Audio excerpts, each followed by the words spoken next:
timing mark, city, Hyundai Santa Fe V6 engine. So first, put in the top dead number 1. Number 1 is in the right bank. And then also position of the camshaft. So this is the position of the camshaft, number 1, intake, and the exhaust. This exhaust and the camshaft is intake, number 1. So the running mate is number 4. This is the position of camshaft number 4. See, left bank. This is the intake, and also this is the exhaust. So there are so many marker of this camshaft sprocket. First, this is the exhaust. This is the label of this marker.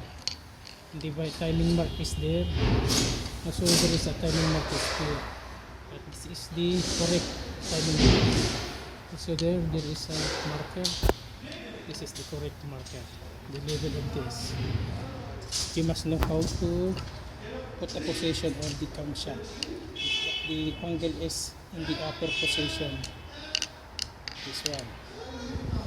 Also, this is the marker of the camshaft sprocket. This one.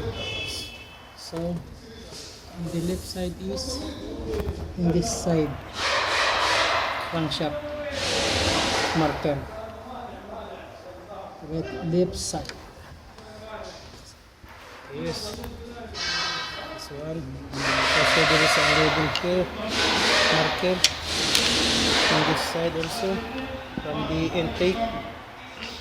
Also, this is the correct marker. This is the position of the camshaft angle, exhaust in the intake camshaft.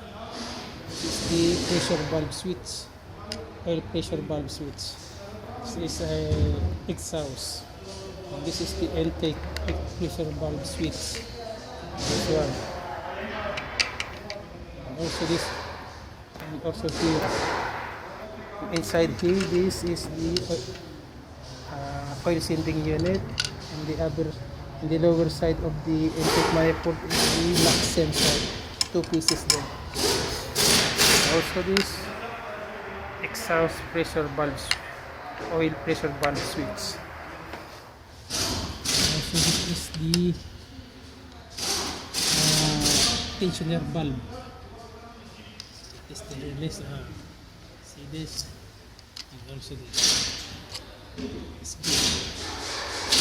also this is the timing chain tensioner guide of the oil pump. This is the oil pump in the lower side. This one. So that's it.